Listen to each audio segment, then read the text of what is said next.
Assalamualaikum warahmatullahi wabarakatuh. Salam dan bahagia.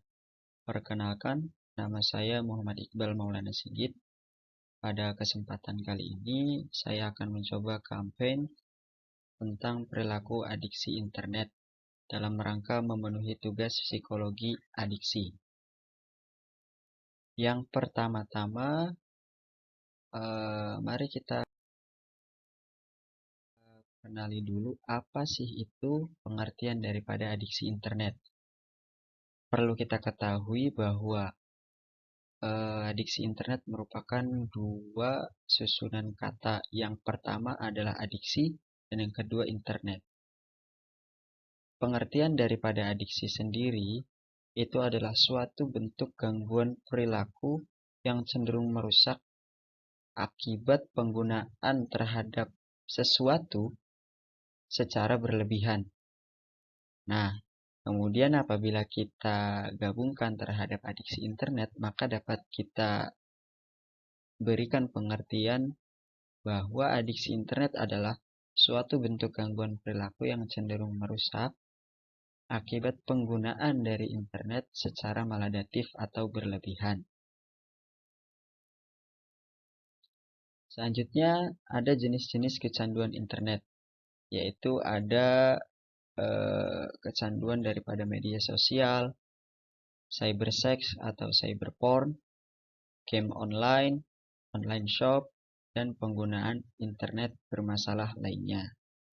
Penggunaan yang berlebihan terhadap media sosial mengakibatkan manusia atau seseorang tersebut menjadi FOMO atau fear of missing out, yang mengakibatkan adalah gangguan terhadap media sosial. Artinya seseorang tersebut menjadi lebih senang bercengkrama dengan atau di dalam dunia maya, sehingga mengakibatkan seseorang tersebut terus-menerus berperilaku yang kecenderungan terhadap media sosial.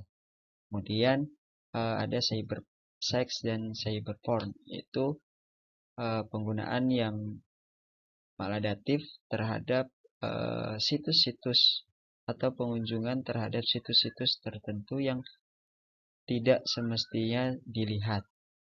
Kemudian game online, online shop, dan penggunaan internet bermasalah lainnya seperti judi online ataupun yang lainnya. Selanjutnya, siapa sih yang lebih rentan terpapar? Sebenarnya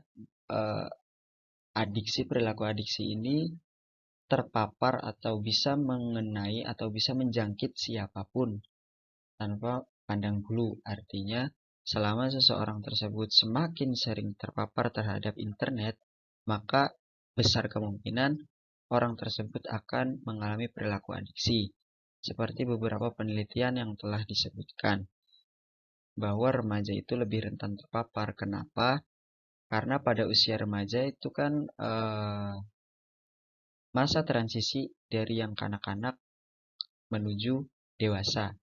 Nah, dalam masa remaja ini kan seperti teori psikologi perkembangan dari Erikson, di mana masa remaja ini adalah masanya eksploratif, di mana seseorang tersebut penasaran, rasa ingin tahunya lebih tinggi dibandingkan anak-anak dan masa dewasa, sehingga mengakibatkan masa remaja ini eksploratif, apalagi terhadap internet yang notabene adalah dunia barunya gitu. Jadi remaja akan sering mengunjungi internet tanpa kontrol sehingga mengakibatkan adiksi. Selanjutnya, faktor-faktor yang mempengaruhi. Ini ada dua, yaitu faktor internal dan faktor eksternal. Faktor internalnya adalah kesempatan, kognitif, dan kontrol diri. Artinya, seseorang tersebut akan berperilaku adiksi, pintu gerbangnya adalah karena adanya kesempatan. Di mana seseorang tersebut ketika memiliki kesempatan untuk mengunjungi situs-situs tertentu atau apapun itu yang lama-kelamaan akan mengakibatkan adiksi. Karena apa? Karena tidak adanya kontrol diri.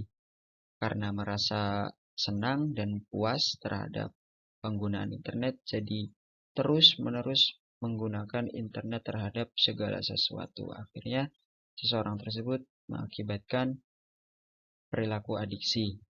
Dan juga ada pengaruh kognitif, yang artinya manusia tersebut atau seseorang tersebut tidak lagi bisa membedakan antara yang baik dan yang buruk. Sehingga pikirannya tersebut, kognisinya itu selalu berpikir terhadap penggunaan internet. Selanjutnya ada faktor eksternal. Di antaranya meliputi ada pola asuh dari orang tua, yang mana dapat kita lihat ya, orang tua zaman sekarang dalam mengasuh anaknya itu lebih sering menggunakan internet. Artinya menggunakan gadget, melihatkan anaknya itu dalam YouTube, artinya tontonan-tontonan yang menarik anaknya gitu, meskipun dalam tontonan seusianya, tetapi jika keseringan atau lama-kelamaan sesuai perkembangannya, anak tersebut akan mengalami kecenderungan atau ketergantungan terhadap internet. Begitupun juga dengan orang tuanya. Selanjutnya ada usia perkembangan. Seperti di slide sebelumnya, ada masa remaja, dikatakan remaja lebih rentan terpapar. Karena memang dalam usia remaja atau usia perkembangan ini, seseorang akan melihat atau mencontoh mana yang menjadi sumber kesenangannya, maka itu yang akan dicari. Kemudian ada pengaruh lingkungan, masih terkait juga dengan remaja itu kan, bahwa remaja ini melekat dari teman sebayanya. Jadi pada usia remaja lebih rentan terpapar. Pada slide sebelumnya itu dikatakan bahwa karena yaitu pengaruh dari lingkungan, sehingga seseorang tersebut ingin mengikuti apa yang menjadi kerumunan seperti itu. Slide selanjutnya ada yang namanya dampak dari penggunaan internet. Tidak bisa kita pungkiri bahwa internet adalah suatu yang bermanfaat bagi kehidupan manusia. Dampak positifnya adalah seseorang itu bisa lebih eksploratif terhadap sesuatu, itu artinya mendapatkan informasi lebih banyak sehingga terjadinya kebanjiran informasi. Kemudian media penyalur, artinya media penyalur ini sebagai bentuk salah satu media penyalur dari katarsis seseorang atau keresahan seseorang. Kemudian meredakan ketegangan hiburan daripada media penyalur tersebut ketika seseorang mengalami resah, gelisah, galau atau yang lain sebagainya, karena orang tersebut tidak memiliki tempat tersalurkannya daripada apa yang menjadi keresahan dalam hatinya, sehingga ditumpahkan ke dalam internet, ke dalam media sosial. Kemudian menjadi media belajar, seperti kita ketahui kemarin saat dampak daripada COVID atau virus COVID ini kan mengakibatkan seluruh manusia ini harus social distancing. Kemudian berdampak juga pada pola belajar, sehingga kita belajar melalui internet tanpa harus bertemu langsung. Namun kita juga tidak bisa melihat secara dampak positifnya saja, ya. Penggunaan internet yang secara berlebihan ternyata memiliki dampak yang cukup buruk bagi manusia, baik secara psikis maupun fisiknya, yaitu diantaranya adalah relasi hubungan sosial yang rendah, di mana penggunaan internet yang maladaptif oleh seseorang mengakibatkan yaitu menjadi penyendiri, sehingga tidak begitu asik bergaul dengan teman meskipun nyata gitu, meskipun berada dalam satu lingkungan, lebih cenderung atau asik berada di dunia maya. Kemudian faktor dari menjadi rendah diri, seorang tersebut menjadi rendah diri. Seperti kita ketahui dalam beberapa penelitian disebutkan bahwa pengaruh sosial media, internet, sosial media bagi kaum laki-laki dan perempuan itu ternyata berbeda. Bagi kaum laki-laki dikatakan dalam penelitian tersebut bahwa dampak Negatifnya adalah laki-laki tersebut menjadi kecenderungan atau ketergantungan dalam porsinya, artinya semakin sering maka akan semakin berkelanjutan penggunaan adiksinya.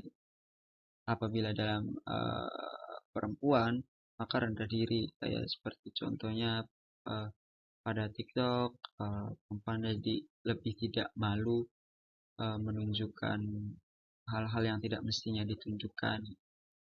Dampak negatif yang lainnya adalah stres. Penggunaan sosial media yang berlebihan akan mengakibatkan stres dan gangguan tidur, serta gangguan fisik dan psikis lainnya.